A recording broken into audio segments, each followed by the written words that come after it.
नमस्कार दोस्तों, देशपाल इंस्टीट्यूट और मॉनिटर इंस्टीट्यूट के लाइव चैनल पर आपका बहुत बहुत स्वागत है। तो हमारी बात चल रही थी एलसीएम एचसीएफ के चैप्टर के बारे में।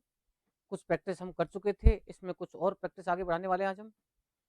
तो हेडिंग डाल लीजिए आप एलसीएम एचसीएफ। तो अब तक जो सवाल कर रहे थे हम, कुछ बेसिक पार्ट किया था हमने। और कल जो लास्ट में सवाल कर रहे थे पिछली कक्षा के अंदर हम, कि भाई दो संख्याओं का हमारे पास में योग दे रखा है, उनका एचसीएफ दे रखा है, तो उन संख्याओं के कितने जोड़े बन सकते हैं, उनका गुणनफल दे रखा था, उनका डिफरेंस दे रखा था। 3 टाइप के सवाल हम कर चुके थे। इसमें थोड़ा-सा और आगे बढ़ते हैं आज हम। जैसे मान लीजिए हमारे लिए सवाल दे दिया उसने कि यदि 2 संख्याओं का आपके लिए यहाँ पर एलसीएम दे देता है और वो एचसीएफ दे देता है, तो आप अगला क्वेश्चन लिखें आप कि 3 अंकों वाली संख्या है हमारे पास, 3 अंकों वाली 3 अंकों वाली 2 संख्याओं का एचसीएफ 29 है, महत्तम समावर्तक 29 है, तथा उनका एलसीएम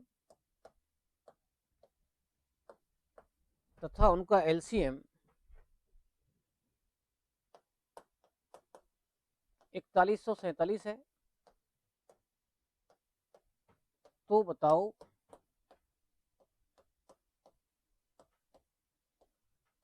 संख्याओं का योग क्या है। संख्याओं का योग पूछ रहा है सवाल आपसे, योग कितना है, ये क्वेश्चन है। इसमें देखिए ये भी क्वेश्चन आपके एग्जाम के अंदर आया हुआ है। इसके ऑप्शन दे रखे हैं आपके लिए यहाँ पर 966, पहला ऑप्शन दिया है इसमें 966, एक दे रखा है आपको 696, और तीसरा ऑप्शन दे रखा है इसमें आपके लिए 669, और एक दे रखा है आपको 666। ये 4 ऑप्शन है हमारे पास।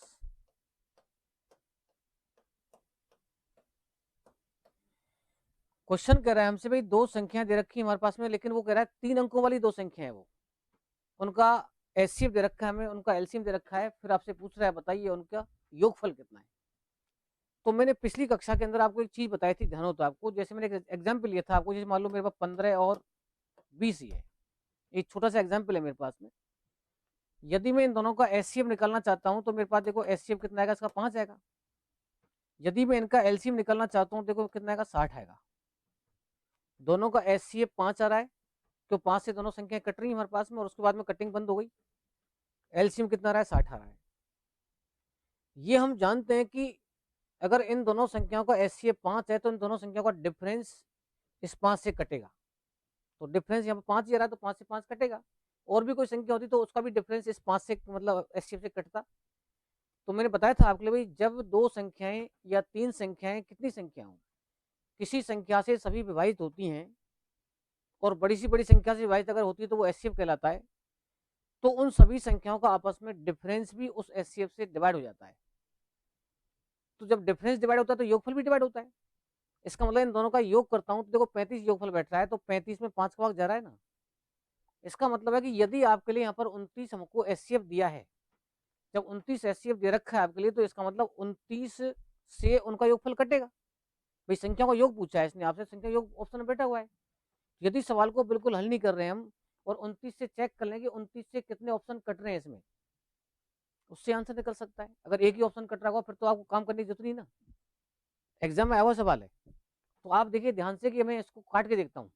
देखो 29 से इसमें डिवाइड करता हूँ तो 29 या होते हैं 87, फिर 9 बचेंगे तुम्हारे पास, फिर 96 हो जाएगा ये, और 96 29 भाग नहीं जाता है। इसका मतलब पहला ऑप्शन तो आउट हो गया इसमें से, ये ऑप्शन आउट। इसको देखता हूँ, देखो 29 दूनी 58 होते हैं, 29 दूनी कितने होते हैं 58, कितने बचे वहां तो बताओ, 11 बचे, ये 16 हो गए, 29 चौके 116 होते हैं। इसका मतलब इसमें भाग जा रहा है। इसमें देखो 29 दूनी 58 होते हैं, फिर 8 बचेंगे, 89 में 29 भाग नहीं जाएगा। इसमें वही 29 दूनी 58, कितने बचेंगे, वही 8 बचेंगे, 86 में 29 भाग नहीं जाएगा। इसका मतलब ये ऑप्शन आउट हो गया, ये ऑप्शन आउट हो गया। आंसर केवल ये बैठ रहा है 29 से डिवाइड होने वाला। जब एक ही ऑप्शन बैठ रहा है 29 से कटने वाला, तो इसका मतलब आंसर आ चुका है हमारा। कुछ नहीं किया हमने इसमें, हमने केवल 29 की शक्ल देख के इसका आंसर निकाल दिया, काम हो गया हमारा। ऑब्जेक्टिव इस एग्जाम के हिसाब से तुम्हारा काम हो गया, लेकिन बात हम बेसिक की करते हैं। अगर इसको सवाल को सॉल्व करते तो फिर कैसे करते हम?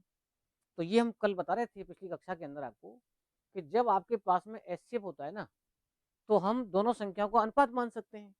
तो अनुपात को जब एचसीएफ से गुणा करते हैं संख्या प्राप्त हो जाती है हमारे पास में।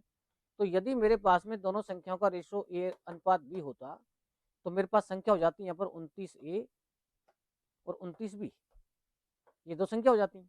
फिर मैं इन दोनों को जोड़ता, जोड़ने की बात, सॉरी एलसीएम, एलसीएम के रखा है इसने, जोड़ने की बात नहीं कर रहा है, एलसीएम दे रखा है।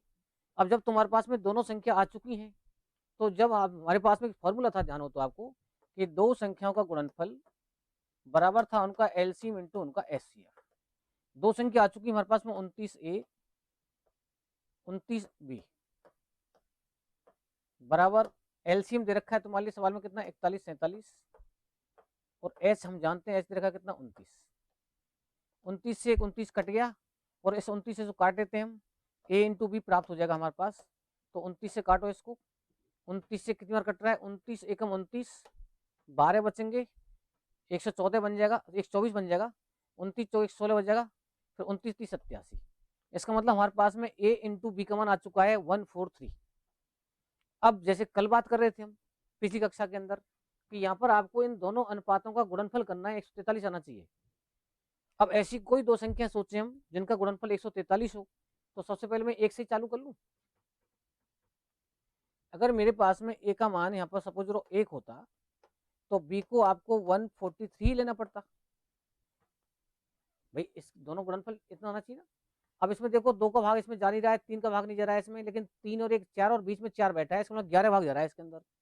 तो जब 11 भाग जाएगा इसके अंदर, कितनी बार जाएगा 11 भाग, देखो अनुपात 11 कम 11 के बिल्कुल 13 बार जा रहा है इसमें। तो इसका मतलब एक इसमें अनुपात हो सकता है 11:13। यदि वो आपसे पूछता है संख्याओं के जोड़े कितने बन सकते हैं, अब आगे देखो कोई नहीं बनेगा, फिर वो 13 11 ही आएगा हमारे पास। तो दो संख्याओं का गुणनफल हमारे पास 143 आना चाहिए। तो या तो 1 और 143 हो सकता है, या फिर 11 और 13 हो सकता है, और कोई संभावना नहीं है। फिर 13 11 लिखना पड़ेगा हमको, वो हम लिख चुके हैं। तो यहाँ पर आप देखिए कि जब इससे संख्या ज्ञात करेंगे हम, तो आपको अनुपात पता है, एचसीएफ पता है, संख्या निकल जाएंगी हमारे पास में, एक इससे निकल जाएंगी। लेकिन अगर वो जोड़े पूछता तो हम गुणा नहीं करते। अब यहाँ पर हमसे जोड़े नहीं पूछ रहा है, वो संख्याओं का योग पूछ रहा है। तो मैं यहाँ पर गुणा करता हूँ, देखो तो यहाँ पर एक संख्या बनेगी तुम्हारी 29 गुणा 1, इसका मतलब 29 ही बनेगी ये। और एक बनेगी 29 इंटू 143, तो ये तो आपका वही आएगा 41 47 ही आएगा। 41 कितना आएगा 47 ही आएगा इसमें। और इससे बात करता हूँ तो 29 गुणा 11 है, तो 11 9 99, 11 22 और 9 कितना हो जाएगा 31 हो जाएगा। और 13 से इंटू करेंगे तो कितना आएगा बताओ, ये आ जाएगा 13 में 17 और 13 26 और 11 कितने होते हैं 37 होते हैं। अब इसने पूछा है आपसे कि 3 अंकों वाली दो संख्याएं थी, बाउंडेशन डाल रखी सवाल ने, 3 अंकों वाली दो संख्याएं थी। इसका मतलब ये ऑप्शन हमारे उठ जाएगा यहाँ पर कि इसमें संख्या तुम्हारे पास में 4 अंकों वाली आ रही है। इसका मतलब इसको नहीं ले सकते हम, इसको ले सकते हैं। ये भी संख्या 3 अंकों में, ये भी संख्या 3 अंकों में। अब ये संख्या नहीं पूछ रहा है, इन संख्याओं का योग पूछ रहा है हमसे, तो जोड़ देते हैं इसको। जोड़ कितना बट रहा है 9 7 16, 7 8 1 9 और 6 9 6, और ये इसका उत्तर आ गया। ठीक है ना, ये दिख रहा है ना 29 गुणा 143, एक ये आपका 141 47 ही बैठेगा इसमें, 4147। तो मतलब इसमें 4 अंक हो गए हमारे पास में, 4 अंक हो गए, तो इसको नहीं ले सकते आप, क्योंकि सवाल की कंडीशन है भाई दोनों संख्या 3 अंकों वाली थी। इसका मतलब ये आपका आंसर नहीं रहेगा, ये आंसर आएगा इसमें, दोनों संख्या आपकी 3 अंकों वाली आ चुकी है, इनको बस जोड़ना है हमको। अब देखो टाइम लेगा सवाल, अब आप कितनी भी जल्दी करते तो हमको ये तो करना ही पड़ता ना, इंटू करना ही पड़ता हमको, यहाँ पर इसको सॉल्व करना ही पड़ता हमें। तो हम इस प्रकार से बेसिक ढंग से भी कर सकते हैं और डायरेक्ट भी कर सकते हैं। आप ये आप जानते हैं कि जब किसी संख्या द्वारा दी गई संख्याएं डिवाइड होती हैं, तो उनका आपस में डिफरेंस भी डिवाइड होता है, उनका आपस में योगफल भी डिवाइड होता है, उनका आपस में गुणनफल भी डिवाइड होता है, लेकिन योगफल और डिफरेंस हमारे काम आते हैं। कोई डाउट यहां तक?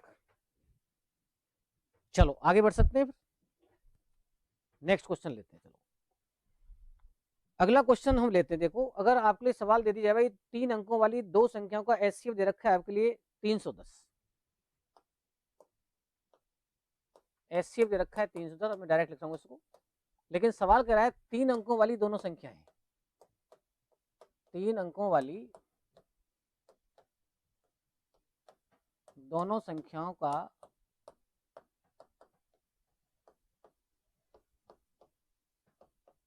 HCF दे रखा है आपको कितना 310 है।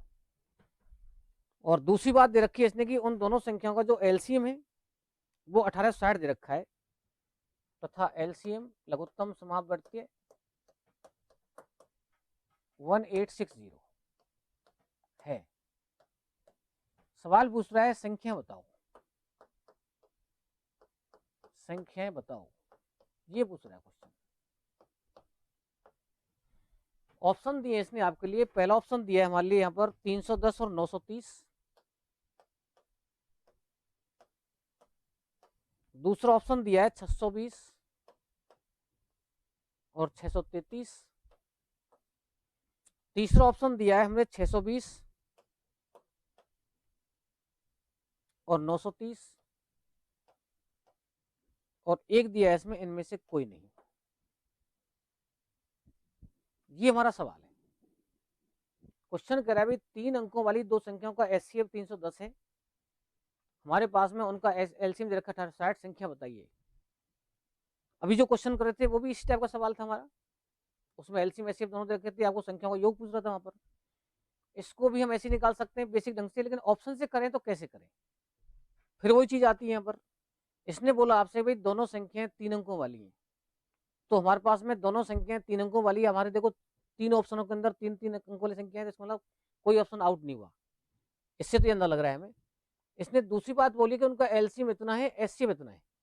अब ये आप जानते हो कि LCM अगर हमारे पास में 310 है तो दोनों संख्या 310 से कटेंगी। तो देखो ये 310 से कट रहा है, ये भी 310 से कट रहा है क्या? बिल्कुल कट रहा है। लेकिन ये नहीं कट रहा है, देखो आप 310 से ये तो कट रहा है, इसका डबल है, ये नहीं कटा, तो एक ऑप्शन आउट हो गया। अब आंसर या तो ये वाला या ये वाला आपका, इन दोनों में से कोई ना कोई आंसर तुम्हारे पास में यहाँ पर आ सकता है। अब वो कौन सा आंसर हो सकता है इसमें से आपको चेक करना है बस। अब इसने बोला कि भाई 310, चलो बेसिक ढंग से करते हैं पहले हम। 310 ए और 310 बी, दो संख्या हो गई, गुणनफल कर दिया हमने इनका। LCM कितना हमारे पास में 1860 है, इंटू HCF 310 है। इससे एक 310 कट जाएगा हमारे पास में, इससे कटेगा कितनी बार, 6 बार कट रहा है। तो B बराबर कितना आ गया, A इंटू बी बराबर 6 आ गया। जब A इंटू बी बराबर 6 आ गया तो हमारे पास में A/B संभावित अनुपात 1:6 हो सकता है, या 2:3 हो सकता है, या 3:2 हो सकता है। एक इससे आंसर आएगा, एक इससे आंसर आएगा। इससे अगर संख्या निकालेंगे तो 310 गुणा 1 310 और 310 गुणा 6 वही 1860। इससे चेक करेंगे 310 गुणा 2 620 और 310 गुणा 3 कितना, क्या बताओ, 930। देखो आंसर कौन सा बैठ रहा है, बिल्कुल आंसर आ चुका है 620 और 930, ये इसका उत्तर है।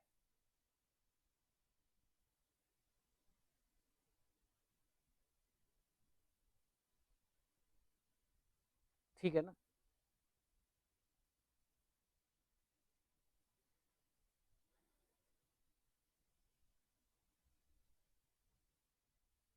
चलिए आगे बढ़े।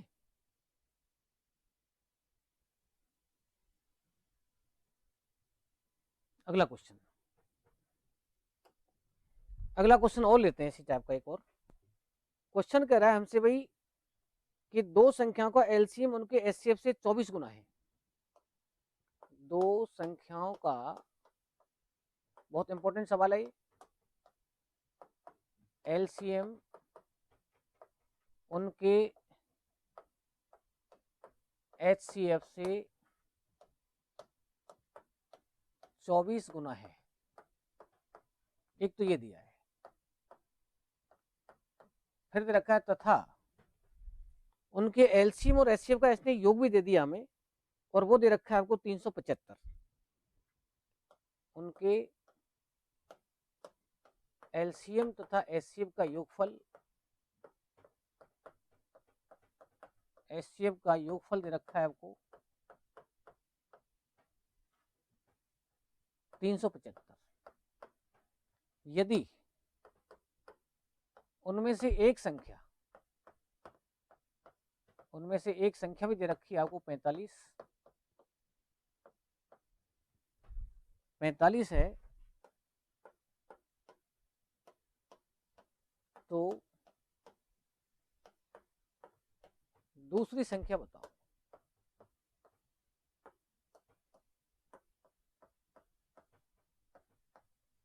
ये पूछ रहा है। ये बड़ा इंपॉर्टेंट सवाल है, बिल्कुल सिंपल सवाल है, लेकिन सवाल ध्यान से देखो, एलसीएम उनके एचसीएफ से 24 गुना है। इसका मतलब एल बराबर कह सकता हूं मैं आपसे 24H, हो गया 24 गुना। फिर इसने बोला कि एल और एच का जो योगफल है वो कितना है बताओ, 375 है। ये दो बातें दे रखी है आपको, एक संख्या भी दे रखी है आपके लिए, यहाँ पर एक्स की वैल्यू दे रखी है आपको, यहाँ पर कितनी बताओ, 45। एक संख्या भी दे रखी है आपको यहाँ पर, ये तीन बातें आपको दे रखी। तो आप ध्यान से देखो, एल का मान 24H को यहाँ रख दें। जब एल की जगह 24H तुम यहाँ पर रखोगे, 24H ये हो गए और 1H ये हो गया, 375 हो गए। तो ये हमारे पास में 25H बराबर कितना आ गया बताओ, 375 आ गया। तो यहाँ से H का मान निकालो, कितना रहा है, 25 एकम 25, 12 25, 5 25, यानी 15 आ गया। H का मान 15 आ गया हमारे पास में। इस H के मान को तुम यहाँ रख दो तो भी एल आ सकता है, और H के मान को यहाँ रख दो तो भी एल आ सकता है। तो यहाँ से देखो, यहाँ रखते हैं हम एल, तो यहाँ जब 15 रखूंगा तो 15 इधर जाएगा, तो 15 घटाओ, इसमें से कितना आ गया, 360 आ गया। तो एल भी आ गया पकड़ में और एच भी पकड़ में आ गया तुम्हारे पास, और एक संख्या तुम्हारे पास मौजूद है ही पहले से। तो ये हम जानते हैं कि भाई एल इंटू एच बराबर क्या होता है, एक्स इंटू वाई होता है। तो हम सूत्र जानते हैं भाई, एक्स इंटू वाई बराबर एल इंटू एच। इसमें रख देते हैं इसको। एक्स का मतलब 45 दे रखा है आपको, वाई हमको निकालना है, एल दे रखा है हमारे 360 आ चुका है, और एच का मान निकाल चुके हम, कितना बताओ, 15। 15 से कट रहा है कितनी बार, 3 बार, और 3 से कट रहा है इसमें कितना, 120 बार। तो आंसर आ गया हमारे पास में 120। ये इसका उत्तर था।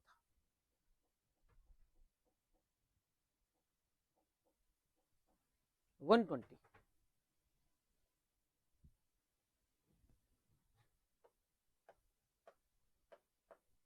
ये सारे क्वेश्चंस आपके एग्जाम के अंदर आए हुए हैं, और कई कई बार रिपीट होते हैं क्वेश्चन मैथ के अंदर।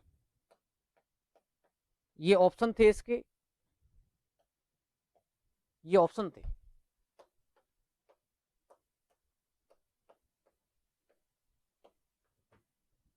तो आंसर कितना आ गया इसमें देखो, 120 आ गया।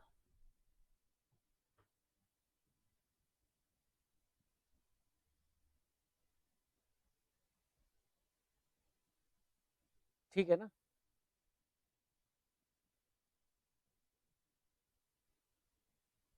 कोई डाउट यहां तक? बिल्कुल सिंपल सिस्टम था। एलसीएम एचसीएफ से 24 गुना था तो मैंने 24 से गुना कर दिया। एल एच का योगफल 375 था, दोनों को जोड़ दिया, और एक संख्या 45 दे रखी थी आपको, और फिर यहाँ पर हमने एल का मान रख दिया 24H। एक एच पहले था, 24 से 25H हो गई, 25 सीधा कट रहा है 15 बार। अब इस 15 का मान तुम यहाँ रख दो, चाहे यहाँ रख दो। यहाँ रखेंगे 15 तो 15 से गुना करना पड़ेगा, 360 ही बैठेगा। यहाँ रखा तो 15 इधर जाएगा, तो 360, 375 में से 15 घटेंगे, 360 ही आएगा। जब हमारे पास में एच आ गया, एल आ गया, एक संख्या तुम्हारे पास पहले से मौजूद है, तो गुणनफल जो होता है वो उनके लघुत्तम और अधिकतम के गुणनफल क्या होता है, बराबर होता है। तो ये हमने इसके अंदर रख करके आंसर निकाल लिया। ये इसका कॉन्सेप्ट था। ठीक है।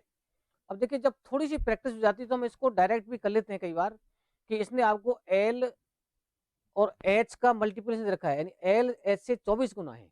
इसका मतलब यह कि एल बटे एच, एल बटे जो एच दे रखा है आपके लिए, वो कितना दे रखा है, 24 दे रखा है। तो एल में जब एच का भाग देते हैं ना, तो अनुपातों का गुणनफल प्राप्त होता है हमको। एल में जब एच का भाग देते हैं तो अनुपात जो बनते हैं उनका गुणनफल प्राप्त होता है। तो आप इसको तोड़ सकते हो, ध्यान से देखो, आप इस 24 को तोड़ सकते हैं हम, कि ए इंटू बी तोड़े इसको, देखो 3 8 में तोड़ सकते हैं हम, एक तो तोड़ सकते हैं 3 और 8 में, एक तोड़ सकते हैं इसको 1 और 12 में, एक तोड़ सकते हैं 2 और 6 में, 2 6 तो कटते हैं आपस में। और किस में तोड़ सकते हैं इसको, मतलब 3 8 तोड़ सकते हैं, 2 6 तोड़ सकते हैं, मतलब 2 और 12 में। जैसे मान लो इसको मैंने 2 और क्या कर दिया, 12 कर दिया।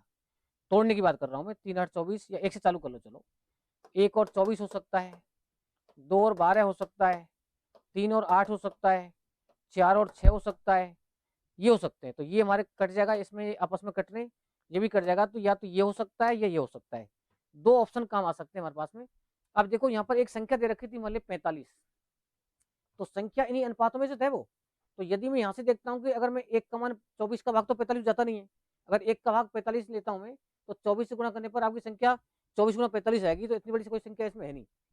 अगर मैं यहाँ से चेक करता हूँ 3 और 8 से, तो देखो 3 से 45 कट रहा है ना, 3 से 45 कितनी बार कट रहा है हमारे पास में, एक संख्या 45 रखी थी आपको, 3 से 45 15 बार कट रहा है, तो 3 का मान 45 रखा है आपको, तो 1 का मान 15 आ गया, और 8 का मान कितना आ गया, 120 आ गया, सीधा आंसर आ गया।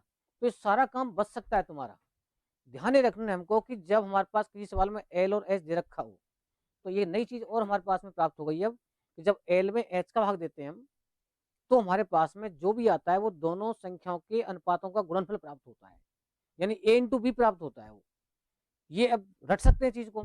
जब हमारे पास 24 था तो मैंने 24 को दिमाग में सेट किया, 1:12 हो सकता है, 1 अनुपात क्या हो सकता है, 24 हो सकता है, या फिर 3:8 हो सकता है। अब मैं 1 को 45 मानता हूँ, तो 24 से गुणा करके 45 से दूसरी संख्या प्राप्त होगी हमारे पास में, तो इतनी बड़ी संख्या तो है नहीं ऑप्शन में। दूसरा मेरे पास 3 8 था, तो 45 में 3 का भाग जा रहा है, 45 में 3 का भाग 15 बार जा रहा है, इसका मतलब 1:15 हो गया इसके अंदर। जब 1:15 हो गया तो इसका मतलब 8 अनुपात कितना हो गया, 120 हो गया, और 120 हमारे पास में ऑप्शन के अंदर है, और सीधा आंसर आ गया। तो हमारा ये पूरा जो सिस्टम था ये सब बच सकता था। तो ये ध्यान रखेंगे हम, जब किसी सवाल के अंदर एलसीएम दे रखा हो, एचसीएफ दे रखा, तो एल में एच का भाग दो, जो भी भागफल आएगा वो दोनों अनुपातों के गुणनफल का मान आएगा। ठीक, उससे एक आइडिया लगा सकते हैं हम। चलिए और बढ़ते हैं थोड़ा सा, अगला क्वेश्चन लेते हैं। एक क्वेश्चन दिया है हमारे लिए, ये भी आपके एग्जाम के अंदर आया हुआ है, कि दो संख्याओं का योग इसने दे रखा है यहाँ पर 56, योगफल दिया है हमारे लिए यहाँ पर, दो संख्याओं का योग,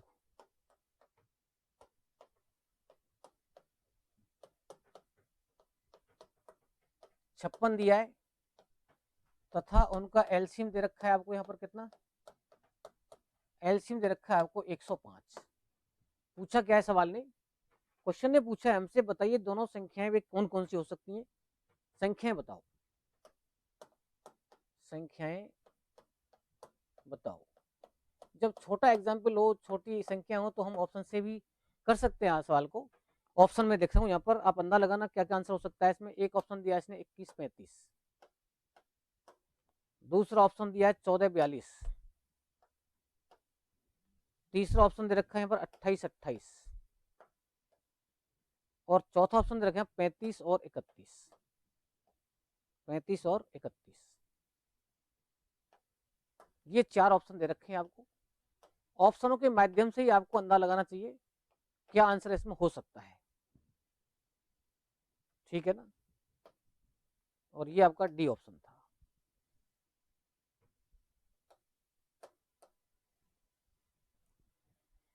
सवाल कहता है भाई दो संख्याओं का योग कितने हमारे पास में 56 है, तो देखो योगफल देखते हैं हम, 56 का आ रहा है, देखो इन दोनों का योग करो 56 आ रहा है, इनका भी 56 बैठ रहा है, देखो इनका भी 56 ही बैठ रहा है, लेकिन यहाँ देखो ज्यादा बैठ रहा है, इसको एक ऑप्शन तो आउट हो गया।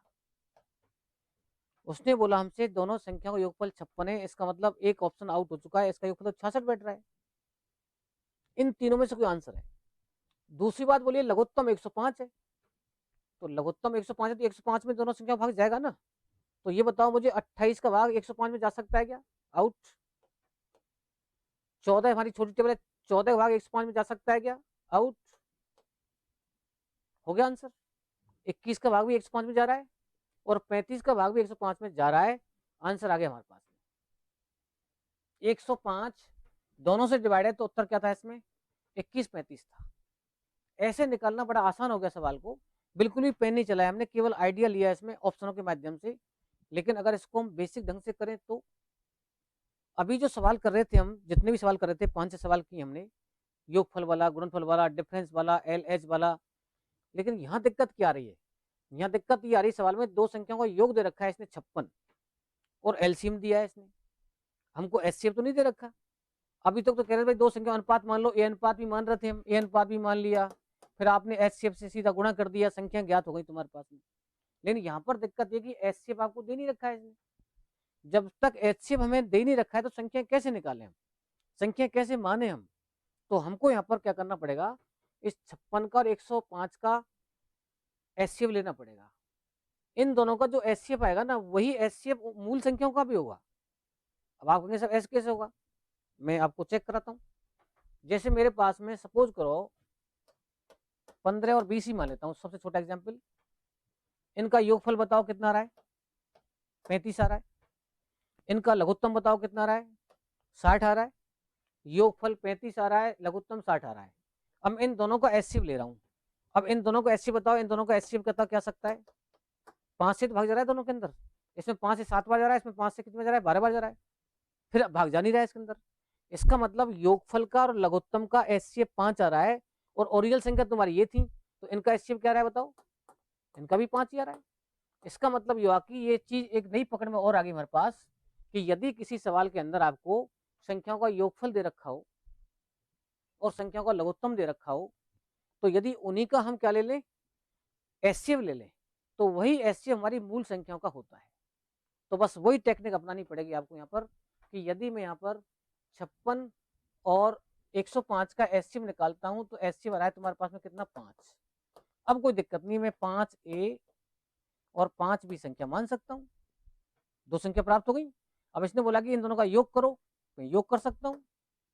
बराबर कितना बताओ, 5a और 5b बराबर कितना दे रखा है आपको, 56 दे रखा था क्या, 56 था, कितना था इसमें, 56 ही था। तो इसका 7 आएगा इसमें, देखो 7 8 56, 7 से 7 आएगा, 5 नहीं आएगा, 7। 56 में 7 का भाग जा रहा है, और 105 में देखो 7 का भाग जा रहा है। अब मैं संख्या मानूंगा यहाँ पर 7a प्लस 7b बराबर 56। एक तो कंडीशन ये होगी तुम्हारे पास। दूसरी कंडीशन, एक एलसीएम दे रखा है 105, तो भाई 7a और 7b संख्या तुम्हारे पास आई, तो 7a और 7b का लघुत्तम ले लेते हैं, या फिर ऐसा करो दोनों संख्या गुणा कर लो आपस में, तो लघुत्तम ले दोनों का, 7ab लघुत्तम आ गया इनका, और ये दे रखा है आपको 105, तो 7 से कट रहा है देखो 15 बार है, और 7 कॉमन लो यहाँ पर, a प्लस भी कितना रहा है देखो, a प्लस भी हमारे पास कितना रहा है, 7 से काटो इसको 8 आ रहा है, a प्लस भी 8 आ गया, और a इंटू भी कितना आ गया बताओ, a इंटू भी 15 आ गया। ये दो बातें तुम्हारे सामने आ चुकी है, a प्लस भी हो गया 8 और a इंटू भी हो गया 15। अब आराम से सवाल दिख रहा है हमको। ऐसी दो संख्याएं सोचिए आप जिनका योगफल तो 8 बैठे, गुणनफल 15 बैठे। ऐसी दो संख्याएं सोचिए आप जिनका योगफल तो कितना हो 8, गुणनफल क्या हो 15। कोई भी सोच सकता है, 5 या 15, 5 और 3 8। इसका मतलब मैं a का मान समझ लो 5 मानता हूं, तो b का मान क्या आ रहा है बताओ यहाँ पर, 3 आ रहा है। चाहे a का मान 3 मान लो, b का मान 5 मान लो, कोई भी ले सकते हैं इसमें, ऐसा कुछ नहीं भाई ये कोई 5 माने हम। आपको यहाँ पर 21 35 दे रखा है, तो 35 21 नहीं मिलेगा आपको, 21 35 होगा या 35 21, एक ही आंसर मिलेगा आपको। तो आप इनमें से कोई मान सकते हैं। तो हमको ऑप्शन में देखो 21 पहले रखा है, तो इससे ये 3 गुना 7 हो गया, अब ये 5 गुना 7 हो गया, ये हमारा 21 हो गया, ये हमारा 35 हो गया, और ये संख्या ज्ञात हो गई हमारे पास। 7 से गुणा क्यों कर रहे हैं कि एचसीएफ तुम्हारा कितना है 7 है। तो विधि विधान से किया सवाल को, देखो कितना टाइम लग गया इसमें। लेकिन हमें अगर डायरेक्ट करना था सवाल को, तो हमें इस चीज को बचाना पड़ेगा। लेकिन आपको आना चाहिए होता कैसे, ये भी आपको आना चाहिए। तो ध्यान क्या रहेगी बात अब, कि जिस किसी सवाल में आपको दोनों संख्याओं का योग दे रखा हो, उनका लघुत्तम दे रखा हो, तो वहां आपको महत्तम निकालना पड़ेगा। निकालने के लिए क्या करना पड़ेगा, उन्हीं का महत्तम निकाल लेंगे हम। तो योगफल का और एलसीएम का जो भी एचसीएफ आएगा, वही एचसीएफ मूल संख्या का भी होगा। तो इसलिए हमने 7 निकाला, तो इसका मतलब मूल संख्या का एचसीएफ भी 7 था इसमें। तो 7 था, तो हमने 7 से यहाँ पर काट के देख लेते हम, तो भी हमारा काम चल सकता था। 7 दूनी 14 और 7 42, तो इसका मतलब इसमें तो आपको एलसीएम 105 नहीं मिल रहा था। लेकिन जब इतना ही काम कर लिया हमने यहाँ पर, तो आगे इसको पूरा करेंगे हम। तो ये हमने 7 भी बराबर 105 क्यों लिखा, लघुत्तम जगह 105, तो 7 और 7 का लघुत्तम ही ले लिया मैंने। तो 7 तो कॉमन है, और ए का भी गुणा कर दिया, तो 7 भी लघुत्तम इन दोनों संख्या आ गया। इसकी वैल्यू इतनी है, तो यहाँ से 7 से कट रहा है 15 बार, तो ए भी 15 आ गया। अब दो समीकरण तैयार हो गई तुम्हारे पास, ऐसी दो समीकरण जिनका योगफल तो कितना है 8 और गुणनफल कितना है 15, डायरेक्ट कर लिया। चलिए और आगे बढ़ते हैं हम थोड़ा सा। इसके बाद में क्वेश्चन लिखते हैं हम। क्वेश्चन कह रहा है आपसे भाई कि दो संख्याओं का उसने एचसीएफ दिया है 23। ये भी छोटा सवाल है, देखो दो संख्याओं का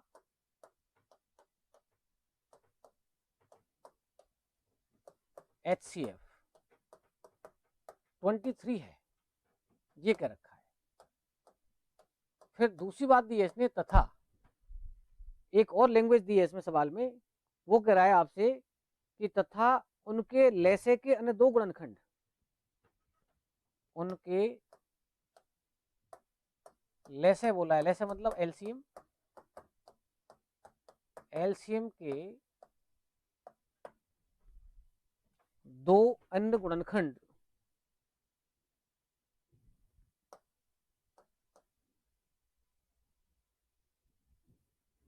एलसीएम के दो अन्य गुणनखंड दे रखे हैं आपको,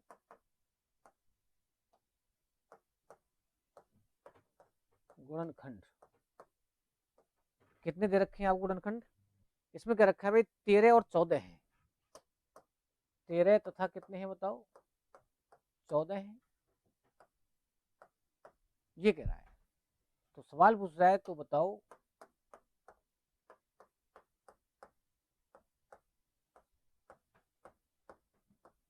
संख्या क्या है।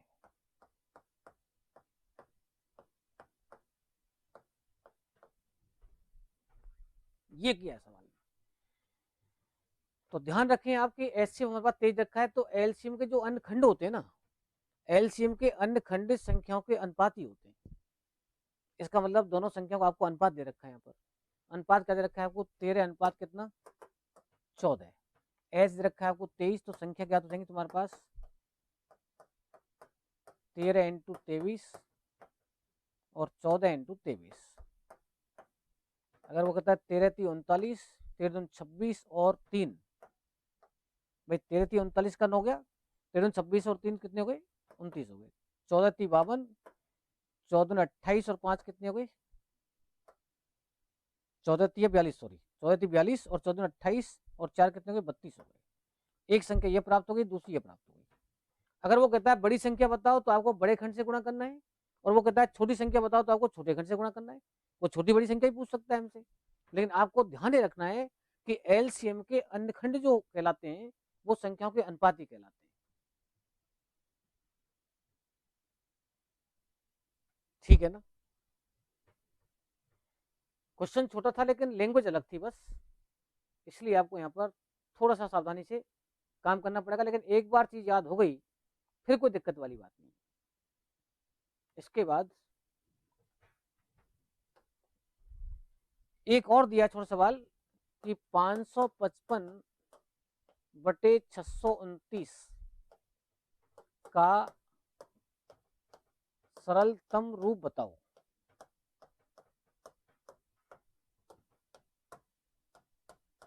सरलतम रूप क्या होगा, ये दिया है।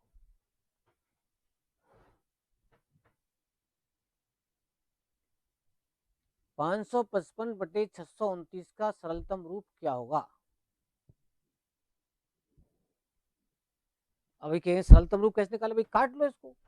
भाई जैसे मान लो छोटा सा एग्जाम्पल लेता हूं मैं आपको, 15 और बटे 20 देता मैं आपको, और मैं कहता भाई सरलतम रूप बताओ, तो तुरंत हर बच्चा कर देता हो साहब 5 3 15, 5 24, 3 बटे 4 आ गया आंसर। लेकिन आप सोचो यूं कि आपने काटा किससे, इसको 5 से काटा आपने इसको, इन दोनों संख्याओं का एचसीएफ 5 ही था। इसका मतलब ये निकला कि किसी भी भिन्न का सरलतम रूप कब निकलता है, जब उन दोनों संख्याओं के यानी अंश और हर के एचसीएफ द्वारा, महत्तम समावर्तक द्वारा उनको जब काटा जाएगा तब हमको कौन सा प्राप्त होता है, सरलतम रूप प्राप्त होता है। इसका मतलब है कि 629 और 555 का हमको एचसीएफ निकालना पड़ेगा। अब एचसीएफ निकालने के लिए आपको थोड़ा यहाँ पर ध्यान देना पड़ेगा, ये 15 20 तो नहीं जो डायरेक्ट काट दें हम, ये 555 629 आपस में कटते नजर भी नहीं आ रहे तुम्हें। एग्जाम्पल भी बताया था मैंने आपको पिछली क्लास के अंदर, इसका हमने भागफल विधि से एचसीएफ निकाला था, और एचसीएफ निकालते निकालते इसका एचसीएफ कितना था 37 आया था। इसका मतलब 37 एचसीएफ था इसका, और 37 से जब इसको काटेंगे हम तो ये 15 बार कटेगा और ये आपका 17 बार कटेगा, और 15 बटे 17 इसका आंसर आ जाएगा। लेकिन ये 37 दिमाग में कहाँ से आएगा, हाँ एक चीज जरूर आप दिमाग में आ सकती है कि यहाँ पर आपको 555 दिख रहा है, तो ये हम जब भाजकता के नियम पढ़ाते हैं आपको शुरुआत में जो क्लास करते हैं नंबर सिस्टम के अंदर, उसमें हमारी सेकंड क्लास जो होती है वो इसी पर होती है, भाजकता की जांच के नियम। वहां पर हम सबकी डिविजिबिलिटी चेक कराते हैं, आपको सबके नियम लिखाते हैं, तो वहां पर भी दिखाते हैं हम 37 का नियम लिखाते हैं। यहाँ पर 37 से कटने वाली संख्या कौन सी होती है, जिसमें कम से कम कोई 3 अंक वाली संख्या हो और जिसके सभी अंक समान हो, 3 अंक वाली हो, चाहे 6 अंक वाली हो, चाहे 9 अंक वाली हो, तो ऐसी कोई संख्या आपको दिख रही है जिसमें 3 अंक समान होते हैं, वो संख्या हमेशा 37 से कटती है। तो दिमाग में कीड़ा घूमेगा हमारा कि यार 555 अगर दिख रहा है और यहाँ आपस में कटते दिख नहीं रहे हैं, इसका मतलब 37 का काम हो सकता है इसमें, 37 दोनों कटेंगे इसका मतलब। लेकिन हम इतना दिमाग नहीं लगाना है, हम सीधा इसको ऑप्शन से करना है। ऑप्शन से कैसे करना है, देखो ऑप्शन दिए क्या क्या है इसमें, मैं चेक करता हूँ। ऑप्शन दिया है इसमें, देखो पहला ऑप्शन दिया है 17/15, दूसरा ऑप्शन दिया है 15/17, उल्टा दे दिया है इसने। तीसरा ऑप्शन क्या दिया है इसमें, तीसरा ऑप्शन दिया है 37/17, 37/17 दे रखा है। और एक ऑप्शन और दे रखा है इसमें चौथा, और वो दे रखा है 17/37 ने उल्टा कर दिया है इसने, 17/37। ऑप्शन प्रैक्टिस जब हो जाती है हमारी तो उससे हमारा टाइम बचता है। सबसे पहला काम है बेसिक सीखना, और फिर उससे इंपॉर्टेंट काम है जल्दी सीखना। ये बार बार मैं रिपीट करता हूँ आपको बातें। तो 555/629 का सिंपलेस्ट फॉर्म चाहिए हमें। ऑप्शन बैठा हुआ है तो क्या करना है तुम्हें, पहले तो नजर डालनी ऑप्शन में कौन सा सही हो सकता है, दूर से दिखता है तो आप ध्यान से देखो, ये ऊपर संख्या छोटी है नीचे बड़ी है, तो आंसर हमारा जब छोटी बटे बड़ी है तो छोटी बटे बड़ी में हमारा आंसर आएगा। ऊपर छोटी होनी चाहिए, नीचे बड़ी होनी चाहिए। तो देखो यहाँ नीचे ऊपर छोटी नीचे बड़ी, ये देखो ऊपर बड़ी नीचे छोटी, इसका मतलब ये तो आ ही नहीं सकता भाई। ऊपर वाली संख्या छोटी तो अनुपात भी छोटा ही आएगा ना उसका, कटने बाद भी छोटा ही आएगा वो। तो ये आपका ऑप्शन आउट। और कौन सा आउट हो सकता है, ये भी आउट हो सकता है। यानी 2 ऑप्शन तो इसमें हो नहीं सकते, इन दोनों में से कोई आंसर है तुम्हारे पास। अब आप देखो ऊपर 5 दिख रहा है, 17 दिख रहा है, 15 दिख रहा है, 17। अब देखो मैं 15 से काटता हूँ। अगर मैंने 555 को 15 से काटा, मतलब भाग दिया इसमें, तो 15 × 45, 15 × 45। इसी प्रकार से 629 में मैं, नहीं 15 से 7 पर जाएगा इसमें, 629 में 17 से भाग देता हूँ, 17 × 51, 11 बचे 17, 7 119, बिल्कुल।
अब तक जो हमने डिस्कस किए ये आपके जनरल सवाल थे। अब स्पेशली मैं सवाल बताऊंगा आपको एलसीएम के और स्पेशली एचसीएम के। एलसीएम के सवाल हमारे पास में 5-7 तरीके के आते हैं कि वह छोटी छोटी संख्या बताओ जिसमें आप इनसे इनसे इनसे भाग देंगे, प्रत्येक अवस्था में पूरा पूरा भाग जाएगा, एक तरीका। वह छोटी छोटी संख्या बताओ जिसमें इन संख्या से भाग देने से इस पर 5 बचेगा, दूसरा तरीका। वह छोटी छोटी संख्या बताओ जिसमें 5 जोड़ने पर सबका भाग जाएगा, या 5 घटाने पर सबका भाग जाएगा, या उससे भाग देंगे तो ये शेष बचेगा, उससे भाग देंगे ये शेष बचेगा। यानी आपको भाजक दे रखे हैं, शेषफल भी दे रखे हैं प्रत्येक अवस्था में। तो ऐसे 5-7 तरीके के सवाल आते हैं, उनको एक साथ पढ़ेंगे हम। ऐसी ऐसे वाले सवाल भी 5-7 तरीके आते हैं, उनको एक साथ पढ़ेंगे हम। तो आज का सुबंत में इसी सवाल साथ करूंगा, उसको फिर अगली क्लास के अंदर मैं बताऊंगा आपको, ठीक है ना। और बिल्कुल आसान तरीके से मैं आपको बता रहा हूँ यहाँ पर, किसी बच्चे को समझ में आ सकती है, थोड़ा सा ध्यान रखेंगे हम बस। तो आज का सुबंत इसी सवाल साथ करेंगे हम। ओके।